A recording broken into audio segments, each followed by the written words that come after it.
Talagang DIY lang siya mga kalapatids. Hindi to widood na kagaya ng yung widood talaga na inaangat na ganun. Yung takip. Ito mga kalapatids, ganyan lang siya, oh. Di ba? Oh, ha? Ganyan lang siya mga kalapatids, oh. Welcome back mga Kayangstown dito sa Youngstown Love TV. So for today's video mga Kayangstown, continuation natin to dito sa ginagawa natin widowhood mga kalapatids na DIY. So samahan nyo ako today at tapos na nga ito. So tara, let's go.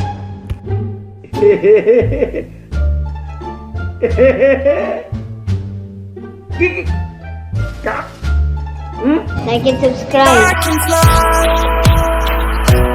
I can fly.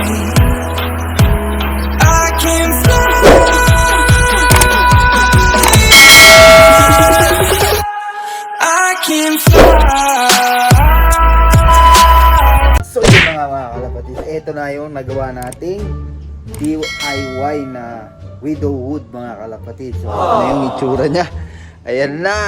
So ito mga kalapatids, ano yun lang natin to dito, lalagariin maging dito, itong part na to. Yan, yung pinag-anuhan ng pako, lalagariin lang natin dyan para walang sobra.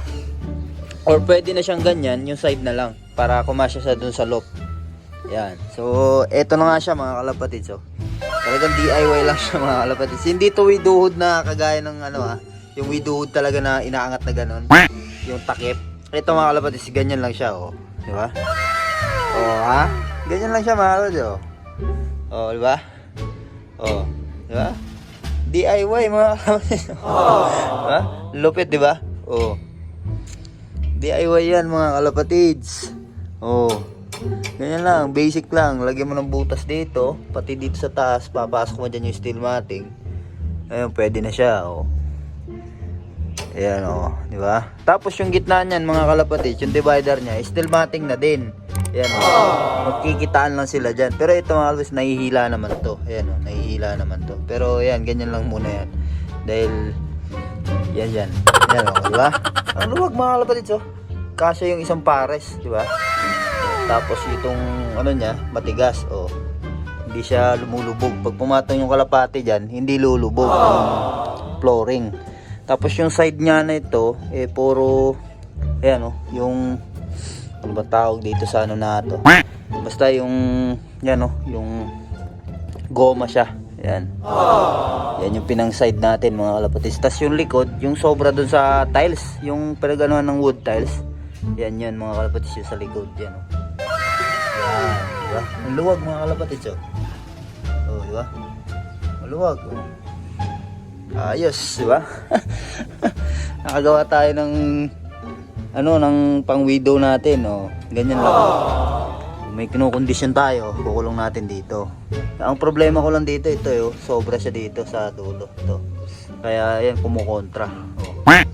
Kumukontra siya. Kasi pag pinutol ko si mga kalapatids, ito mawawasak to. Tapos matatanggal tong pinasok natin na to. Ito.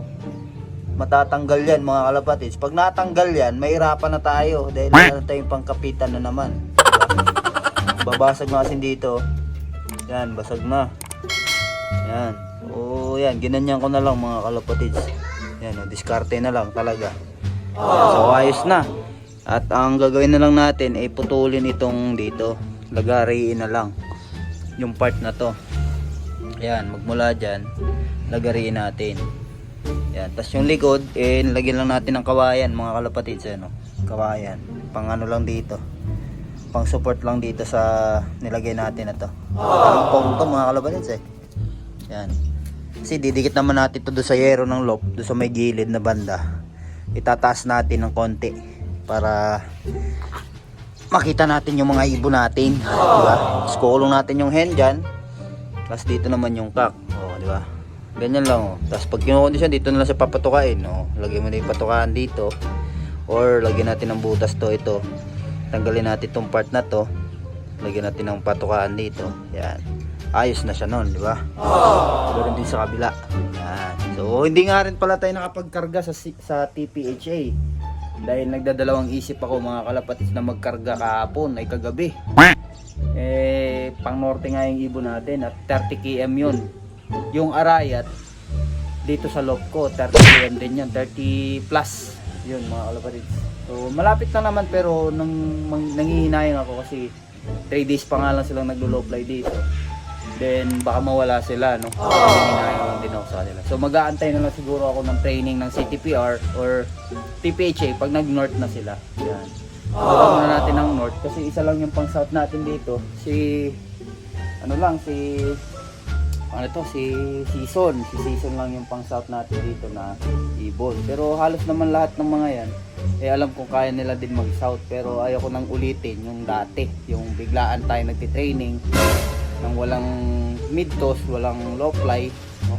Ayaw ko nang gawin yung dati kasi naubos yung ibon natin sa ganong sistema, yung biglaan. Walang training, walang mitos, rekta track. Huwag nyo gagayahin yun, mawawala ibon nyo. Anyway, so ito, yan pa nga lang yung nagawa natin. Yan na nga yung nagawa natin. So DIY lang mga kalapatid. So, di ba? At least meron tayong ganito, di ba? Gawang Pinoy mga kalapatids, di ba? Ayos. Okay na. Gawang-gawa na mga kalapatids. Lalagyan na lang natin yan ng tali dito. Tali lang to mga kalapatids. Yan, hindi tali lang yan, hindi yan ano. Ito, okay to eh. Oh, bumabara eh. Oh. Ito yung bumabara mga kalapatids, oh. Yung dulo. Kasi dito okay naman, ayun oh. Okay naman dito. Pantay dito. Bali ito yung gano'n niya. Ito yung bumabara, itong dulo na to. Tanggalin natin to. Yan oh. Tanggalin natin to. Ito yung kumukontra. Pero dito okay naman oh. Ito lang siya. Ito lang yung dulo. Tulin natin yan. Yan.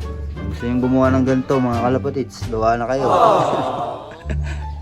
Ka-size ng ano to, double cage yung size nya. Bali yung poop tray, bahala na kayo kung ano yung gagawin yung DIY mga kalapatids na ano. Lagyan nyo ng poop tray sa ilalim para ma-check nyo yung droppings ng alaga nyo. Yan, lagyan nyo ng kahoy dito sa may baba na to. Tapos gawa kayo ng plywood na ano or ano man, lagyan nyo lang ganun, sasalpak-salpak nyo na lang mga ganun para dun sa droppings, di ba? Ma-monitor nyo. Yan. So at least, di ba? Nakatipid pa tayo, di na tayo umorder ng ano, ng widow box. Mahal din ng widow box, nasa 3,000 din ata o 2,000. Mahal din mga kalapatids. Kaya yan, nag-DIY na lang tayo. Diba? Total, na umpisa naman na natin mag-DIY. Yan. Tuloy-tuloy na natin. Diba?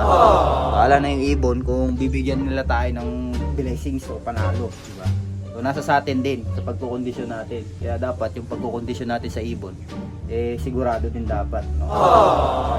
Kailangan pumasok lang talaga yung sistema natin dito sa pag-iibon natin. At ito ngayon nangyari sa kamay ko. Ayan o, nagtubig to mga kayasa, talagang pinutok ko na lang eh. Ayan o, malaki yan o. Kakaputol sa mga steel matting na to. Sa plies lang kasi gamit natin eh, kaya sakit na ng kamay ko mga kalapats, di ko na naputol itong mga to. Ayan o. Pero putulin ko to mamaya, pahinga ko lang tong kamay ko, masakit na eh. Ayan, ito, putulin natin to. Tapos okay na siguro tong mga to. Di naman, ito lang kumukontra eh. Ito. Pag pumasok to, ibig sabihin lalapat na to dito. Yan. So yan mga kalapatids, at least, di ba? Ayos. Nagawa natin yan, di ba? Galing. Bilib din ako sa sarili ko mga kalapatids. Nakagawa tayo ng ganyan. DIY mga kalapatids. Yan, mahilig kasi tayo magbuting-ting. Kaya nakagawa tayong ganyan. So ito nga, sinubukan ko to mga kalapatids. Di ba? Ka-size niya ng double cage yan. Sinubukan ko to. Hindi naman kasya. Dahil naisip ko, dahil nga maninipis itong dito na, ito, dahil maninipis yung ganito ng double cage at ang gamit natin ay kahoy, kaya nung sinalpak ko siyang pag ganun mga kalapatids, hindi nakakasya. Hindi na siya kasya. Yan, so yan mga kalapatids, maraming salamat sa pagsubaybay at pag-subscribe, pag-suporta sa ating YouTube channel, no? Sana dumami palalo ang ating mga kaibigan at mga kaibigang nag-iibon, at good luck din po sa may mga karera ngayon. Yan, galingan lang po natin sa pagkukondisyon at pag-aalaga sa ating mga ibon. Ayan. God bless mga kalapatids. Ingat. Bye. Like and subscribe. I can fly. I can fly. I can fly.